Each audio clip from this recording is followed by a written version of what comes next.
Իրանի ժողովուրդը զանգվածային եւ տպավորիչ մասնակցություն է ապահովել Ալ-Ղոդսի օրվա երթին։ Ալ-Ղոդսի օրը ամենամյա միջազգային միջոցառում է, որը նշվում է Ռամադան ամսվա վերջին ուրբաթ օրը։ Աջակցություն Պաղեստինի եւ ի նշան Երուսաղեմի նկատմամբ իսլամական աշխարհի պահանջների։ Երթին մասնակցել են նաեւ Իսլամական Հանրապետության նախագահ Մասուդ Փեզեշքյանը եւ Իրանի ազգային անվտանգության բարձրագույն խորհրդի գլխավոր քարտուղար Ալի Լարիջանին։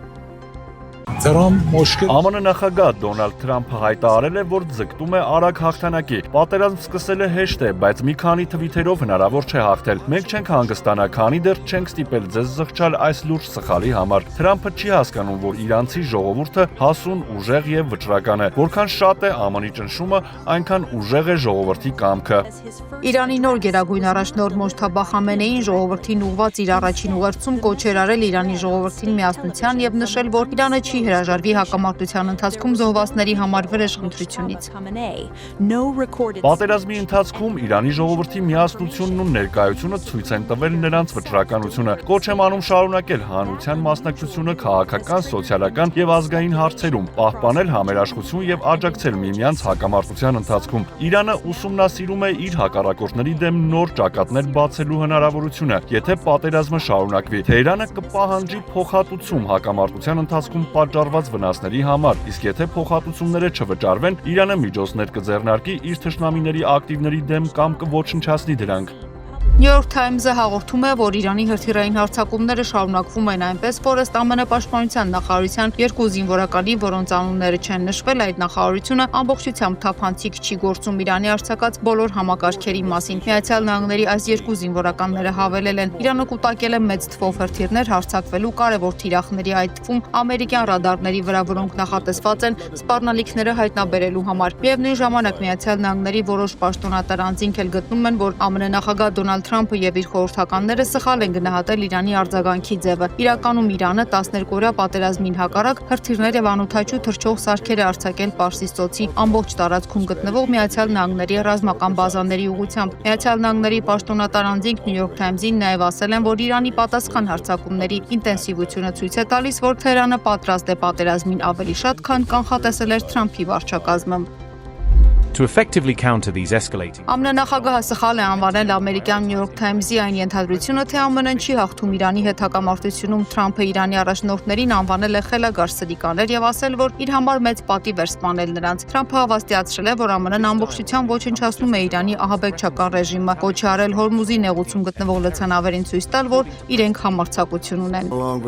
Վախենալու բան չկա, Իրանը նավատորմ չունի։ Մենք բոլոր նավերը խորտակել ենք, Միացյալ Նահանգներն ունի աննախադեպ կրակային հզորություն, զինամթերքի անսահմանափակ պաշար եւ բավարար ժամանակ։ Իրանի նավատորմը եւ ռազմաօդային ուժերը ոչնչացված են։ ԱՄՆ-ն շարունակում է իրանական հրթիռների, ԱԹՍ-ների եւ մնացած ամեն ինչի ոչնչացումը, իսկ իրանցի առաջնորդները ջնջված են երկրի երեսից։ Թրամփը հայտարարել է նաև, որ Պուտինը հնարավոր է փոքր-ինչ օգնում է Իրանին, հավանաբար կարծելով, որ Միացյալ Նահանգներն էլ օգնում է Ուկրաինային։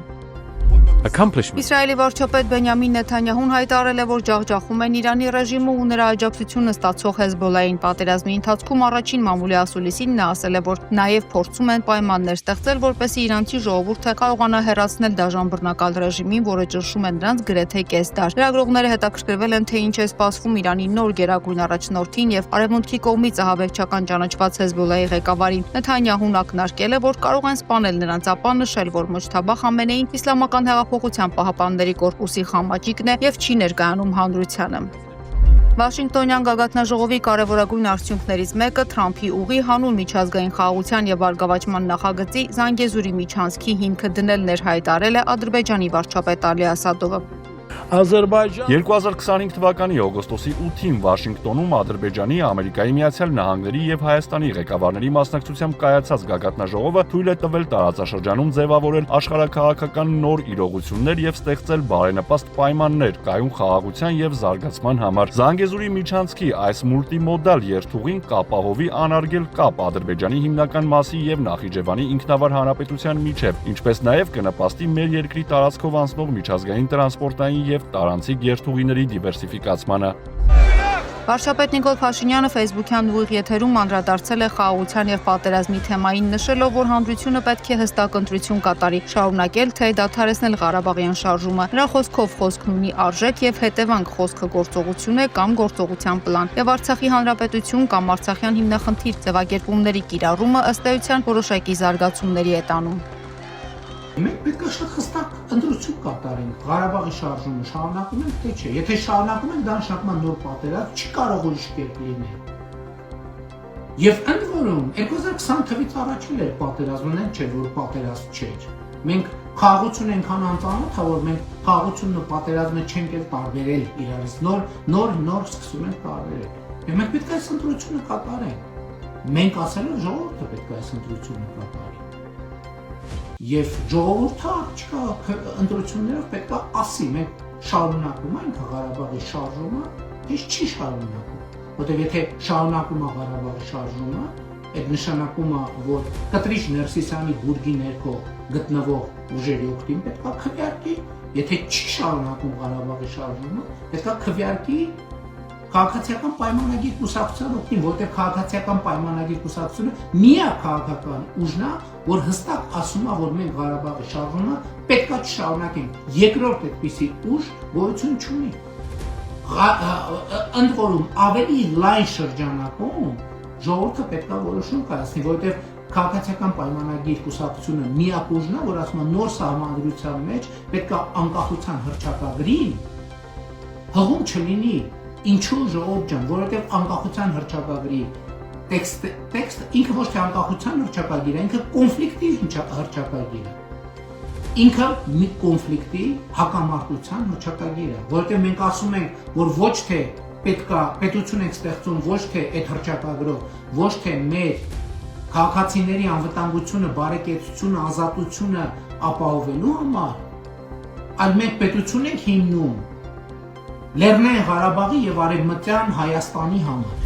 Այլընտրանքային նախագծեր խմբի անդամ Վահե Հովհաննիսյանը անդրադառնում է Փաշինյանի վերջին հայտարարություններին, մասնավորապես նրան, որ պատարագի ժամանակ Արցախի հանրապետություն ասելը պատերազմի կոչ է, իսկ Մինսկի խմբի միջնորդությամբ բանակցությունների փուլում Արցախը, Հայաստանը եւ վերջ գոռալը ինչ էր, դա պատերազմի ուղիղ հրահրում էր, որը բերեց Արցախի կորստին եւ մի ամբողջ սերնդի զոհաբերմանը։ Սա Հայաստանի քաղաքացին պետք է հստակ հասկանա։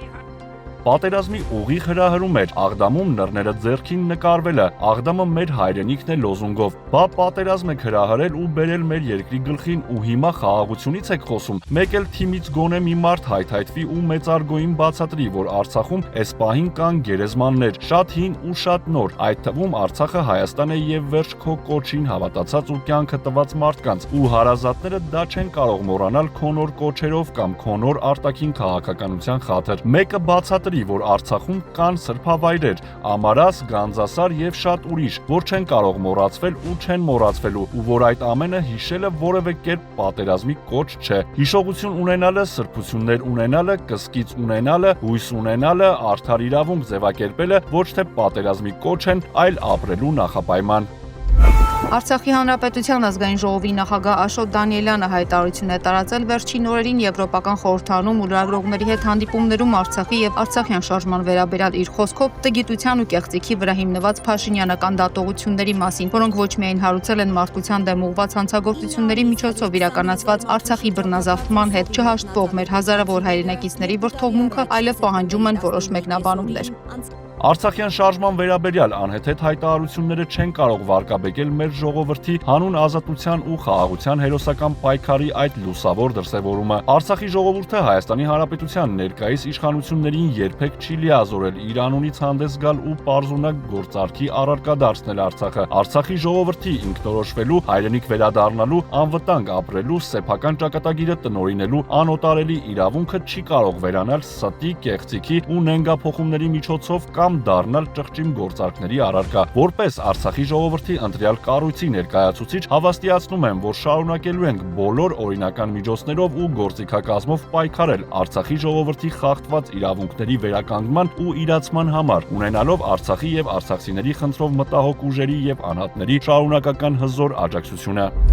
Հայաստանի ազգային ժողովի նախագահ Ալեն Սիմոնյանի գլխավորած պատվիրակությունը ապրիլի 16-ից 19-ը կգործուղվի Ստամբուլ միջխորհրդարանական միության 152-րդ վեհաժողովին մասնակցելու համար։ Պատվիրակության կազմում են ազգային ժողովի արտաքին հարաբերությունների մշտական հանձնաժողովի նախագահ Սարգիս Խանդանյանը, ԱԺ ֆինանսավարկային եւ բյուջետային հարցերի մշտական հանձնաժողովի նախագահ Ծովինար Վարդանյանը եւ ԱԺ քաղաքացիական պայմանագիր խմբակցության падգամավոր Հասմիկ Հակոբյանը։